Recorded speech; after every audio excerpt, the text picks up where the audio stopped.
Hey guys, Nananki here, bringing you another Team Fortress 2 gameplay commentary. Today I'm playing on Upward with the Soldier. I'm using the regular rocket launcher, the regular shotgun, and the market gardener. And I don't market garden anybody, but I like having it equipped because it's so much fun when you do manage to rocket jump right into a group of people and stick somebody with it. I am by no means a good rocket jumper. I pretty much just can do single rocket jumps somewhat effectively. I don't blast off of walls twice and go flying across the map at 900 miles an hour like some of the more accomplished players. I should probably play on some jump maps and develop my skills on that front because it is so much fun to do, even if it's not really necessarily goal-oriented of actually winning. It is a blast, and that's the whole reason we're playing in the first place, is to have a blast. And speaking of being blasted, here comes this demo man, and I think, oh, I've got him totally covered, and he gets that crit. I'm just like, oh, damn. Random crits for the loss. So broken up about that crit, I can't even walk through this door properly. I'm like, ugh, it's not worth it. It doesn't matter, I'm just gonna get crit stickied. I'm getting blasted by a mini-sentry. Turn around, like, where's the health? Isn't there health behind these boxes? Pops right up, like, oh good. Backed into the stairs, like, oh god, he's gonna shoot me, and I barely get around before that second rocket comes in. Go and pick up some health so that I can go back to the fray. This is glowing blue effect. I'm like, does that mean there's a telly up there? Does that mean there's a sentry gun up there? It clearly is indicative of some sort of NG equipment. Yep, it's a sentry. The light, of course, shining to the floor somehow, and oh man, he stuck that shotgun shot and went from 100 health to like 2 and blew myself to smithereens. And I'm like, oh, that does not bode well. A medic, a demo, and an NG heading up there. Yeah, well, at least he's only got the mini-sentries. A level 3 in one of these windows I could see being a serious concern. Now, see, Bob, that's how sissies play this game. If you can't accept loss, you can't play this game properly. Yeah, I had to let that guy talk because that was great. This guy team switched. And, you know, no problem there. In fact, I switched from blue to red in the middle of the map because my friend Ad got scrambled to the opposing side. And we were pushing through real easily on blue initially. But, like I said, Ad got the team swapped, and I was like, you know what, I'll just switch with you. So I switched to red, and we stopped him at the last point. I switched sometime before we got the third point. They still got the third point, but they did not get the fourth point. We do, in fact, hold them for the duration. And that time I got that demo man. And very hesitant of the Pyro's compression blast, especially Walla Walla. He, in fact, plays a very good compression blasting Pyro. And I saw him, you might have noticed, he reflected that one rocket at me when I was on the stairs. And, you know, I've got the shotgun to deal with them, hopefully, the compression blasting Pyros, but I don't see any Flidges and air Pyros in this round, at least. And as I usually do when I'm, you know, trying to push behind the front line and get to their tellies and whatnot, it's like an automatic habit. And I noticed that spy heavy and forgot about him 5 seconds later, and thought I probably had enough time to fire 3 rockets at that heavy and kill him. And as I respawn, I see my buddy Ed coming into spawn just in time to get backstabbed. I'm like, well, I'm gonna get you, and he had panic stab to no avail. You know, I half expected a stair stab. That's why I didn't, you know, round the corner at full velocity, or at least an attempted stair stab. Oh, and here's a great example of what you should do as a soldier if you see a pyro or a... well, really, that's only going to work with a pyro. Anybody else is going to stand there and still gun that sentry down. If it's a demo man or a heavy, you shooting rockets at his feet, probably not going to break up that Uber. But a pyro really does have to run up to his target, and you can totally use the rockets to bounce him off the ground and prevent him from being able to get close to the gun, because the pushback of the gun, if you're airborne, is immense, and it will make you fly straight across the map. Anybody who's ever been in that situation knows how strong that is, and I'm like, I will fight you with my shotgun. Even though I picked up the health, he did miss me with that last shot, so even had the health not been there, I would have killed him. But these little things matter to me. I know it's a silly thing to pay attention to, but whatever. Yeah, that was good, right? Shoot the window frame and then walk too far and walk out of the window. Once again, mini-sentry. I'm like, yeah, I can probably get that from here good.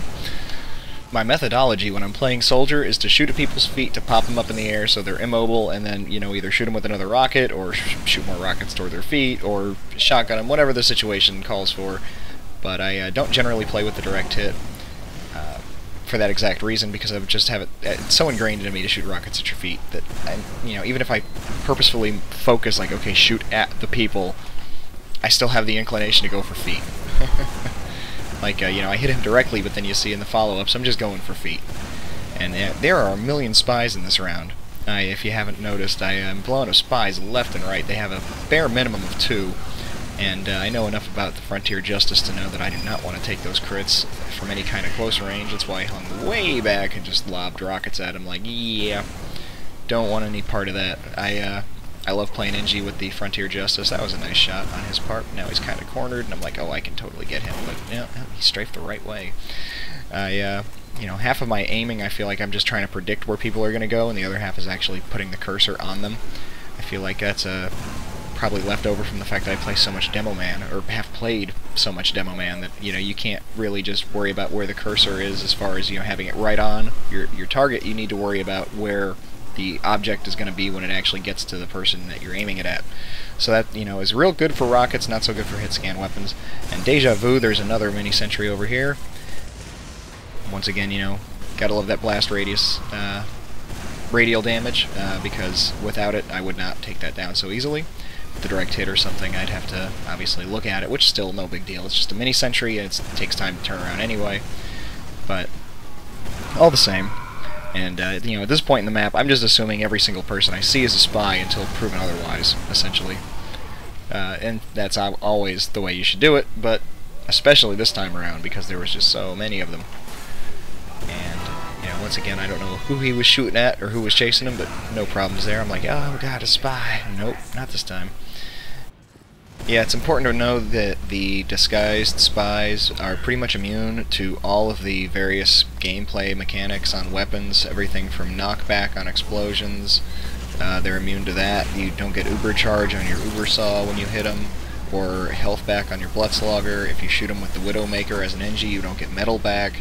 All of these things are prevented for the sake of keeping the disguised spy miscellaneous or anonymous, for preserving his fake identity, to make things a little bit more balanced. I think the game is pretty balanced right now. Every now and again when a new weapon comes out or whatnot, you might be able to say that that particular item is not balanced, but the game itself, I would say, is quite balanced. And I really wanted to kill that Pyro, but I could not get him. I don't think he even went off the ledge. I think he's fine. But all the same, we have them pushed back essentially to their spawn, and I see teammates just running all over the place, and oh god, there's a Pyro. Right next to me. Your dispenser is dust. Why are you building dispensers in the middle of combat? What you doing, NG? I see the sniper there in the corner, and I'm thinking, I'll just shoot rockets in front of him. Once again, radial damage. Takes him out. Cloaked Spy has no chance, and see that flare come in and turn around, and I think, oh, I'll need to shoot at his feet to make sure I can't get compression blasted. That was lovely, though. That was perfect on his part. Perfect reflect. He's got over 2k kills on that gun, and I had to say something about it, even though I'm dead. I don't know if it showed up for him, but that was a nice reflect.